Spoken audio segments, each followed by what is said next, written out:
Hello, good morning, शुभाशीष प्यारे बच्चों। आप लोगों को पिछले वीडियो लेक्चर में हम गोलीय दर्पण के बारे में समझाए थे।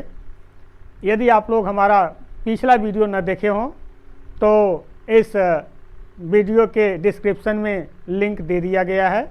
आप लोग पहले पिछला वीडियो देख लीजिए, उसके बाद फिर इस वीडियो को देखिए।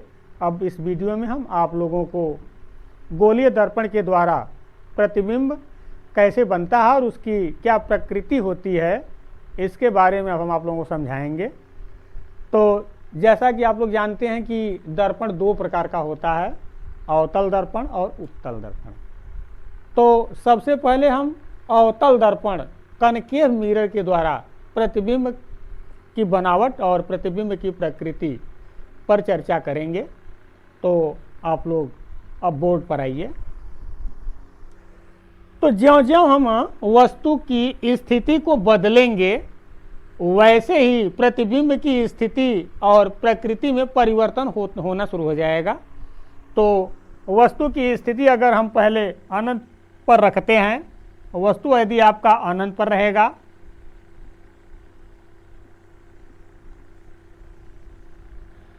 तो ठीक है। अब आप अवतल दर्पण बनाएंगे।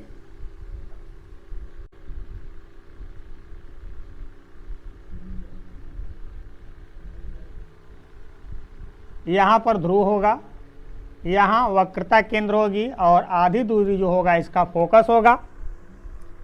वस्तु यदि आपकी अनंत पर, कहीं पर भी अनंत पर होगी वस्तु, तो अनंत से आने वाली किरणें मुख्य अक्ष के समानांतर आती हैं।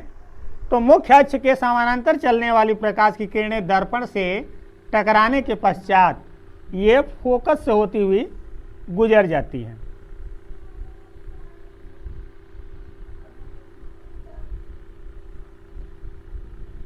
या अगर नीचे से कोई रेज आपकी जाती है तो ये स्ट्राइक के बाद ये भी फोकस से होकर क्रॉस हो जाएगी।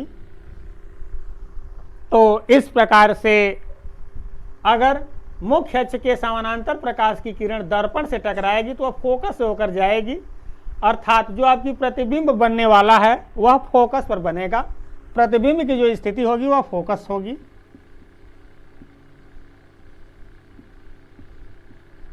और प्रतिबिंब की जो प्रकृति होगी वास्तविक होगा और उसका जो आकार होगा वह बिंदु के आकार का, पॉइंट साइज होगा। रियल इमेज बनेगा आपका बिंदु के आकार का।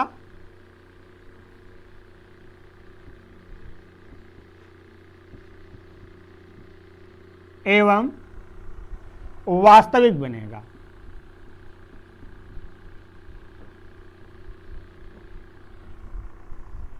ठीक है बच्चों। तो आपका वस्तु अनंत पर था तो इस प्रकार जो प्रतिबिंब बन रहा था वह फोकस पर बन रहा था और वास्तविक बन रहा था, बिंदु के आकार का बन रहा था।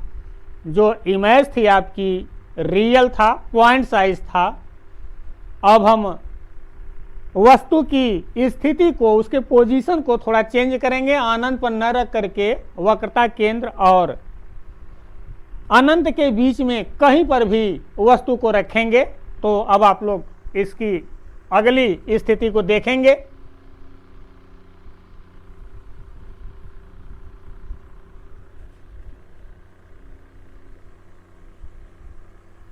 जो दूसरी स्थिति होगी वस्तु अनंत और वक्रता केंद्र के बीच होगी।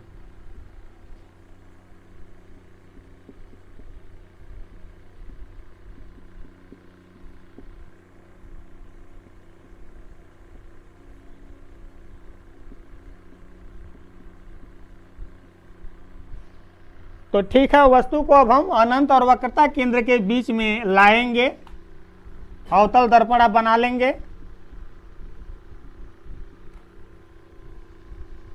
यहाँ पे आपका पोल होगा, यहाँ वक्रता केंद्र होगी और आधी दूरी आपका फोकस होगा। जो आप वस्तु को ले आ रहे हैं यह वस्तु अब आपका वक्रता केंद्र और अनंत के बीच में है। यह वस्तु है आपकी। तो इस प्रकार से वस्तु से मुख्य अक्ष के समानांतर चलकर दर्पण से टकराने वाली प्रकाश की किरण दर्पण से टकराने के पश्चात फोकस से होकर गुजरेंगी और इस वस्तु से और वक्रता केंद्र से चलने वाली प्रकाश की किरणें इसी मार्ग पर वापस हो जाएंगी और इसी मार्ग से वापस हो जाएंगी। जहां पर ये दोनों किरणें एक दूसरे को काटती हैं वहीं पर आपका प्रतिबिंब बनेगा। तो प्रतिबिंब यहां आपका बन रहा है। प्रतिबिंब की जो स्थिति है वक्रता केंद्र और फोकस के बीच में है। वक्रता केंद्र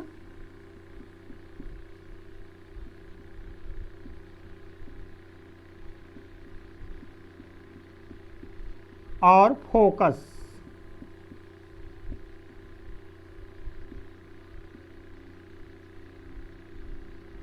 बीच बना। इसकी जो प्रकृति एवं आकार होगा तो इसकी प्रकृति जो होगी वह वास्तविक होगा, उल्टा होगा, आकार जो होगा वस्तु से छोटा होगा। तो प्रकृति जो होगी वास्तविक होगी, उल्टा एवं वस्तु से छोटा होगा।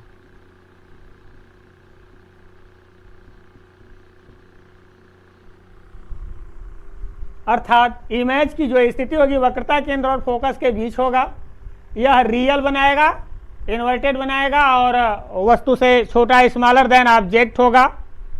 तो इस प्रकार से वस्तु की प्रकृति एवं आकार आप देखें कि जब हम वस्तु को थोड़ा सा और आगे अनंत से ला करके वक्रता केंद्र के बीच में रखे तो प्रतिबिंब फोकस से थोड़ा सा पीछे आया। ज्यों ज्यों वस्तु आगे कर रहे हैं प्रतिबिंब हमारा देखिए किस साइड चल रहा है, थोड़ा इस पर आप ध्यान देंगे। अब हम वस्तु की स्थिति थोड़ा बदलेंगे। अब अनंत और वक्रता केंद्र के बीच में न रख करके अब इस बार तीसरी स्थिति में वक्रता केंद्र पर ही रखेंगे। तो तीसरी स्थिति अब आप लोग देखेंगे।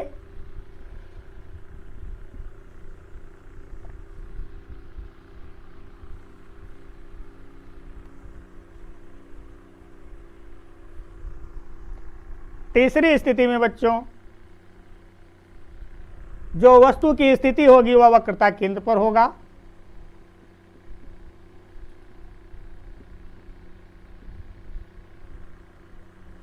और वस्तु को जब आप वक्रता केंद्र पर रखेंगे तो प्रतिबिंब कहां और कैसा बनेगा अब आप देखेंगे आगे।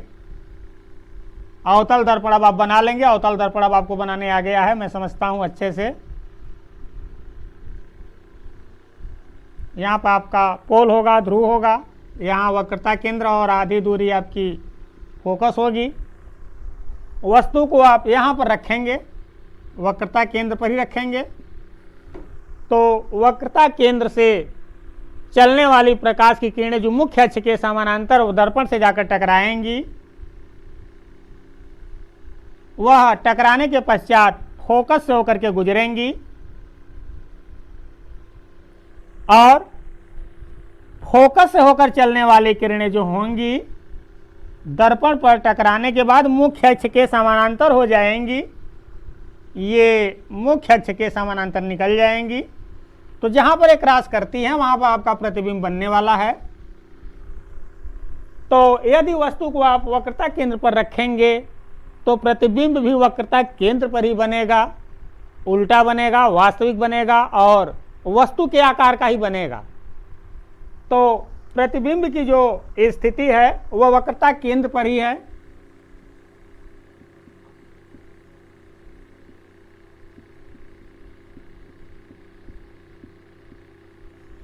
इसकी प्रकृति एवं आकार, तो प्रकृति जो है वास्तविक है, उल्टा है, आकार जो है वस्तु के आकार का है।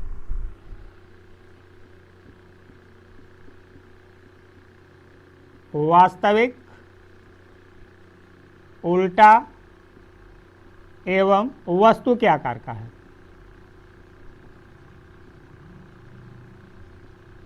वस्तु के बराबर बनाएगा।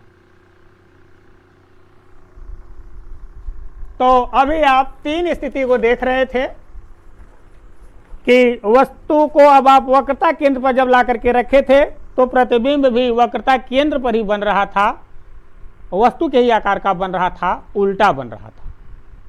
अब आप चौथी स्थिति में वस्तु को थोड़ा और आगे बढ़ाएंगे। देखिए प्रतिबिंब फोकस से यहां बना, फिर यहां से पीछे आया, फिर अब देखिए ज्यों ज्यों वस्तु को आगे कर रहे हैं प्रतिबिंब त्यों त्यों पीछे की तरफ हट रहा है। तो चौथी स्थिति अब हम देखेंगे।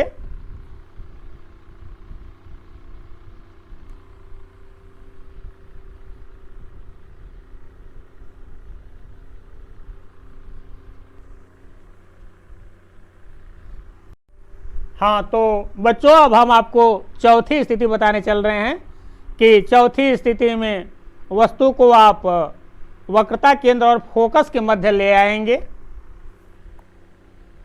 वक्रता केंद्र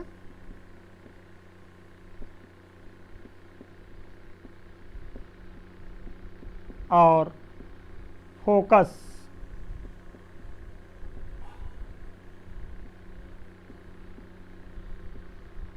बीच में कहीं पर भी लेकर के आप आएंगे तो ठीक है। आप अवतल दर्पण बनाएंगे।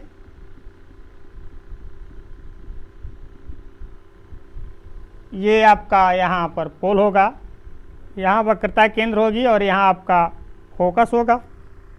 इसमें आप वस्तु कहीं पर खड़ा करेंगे।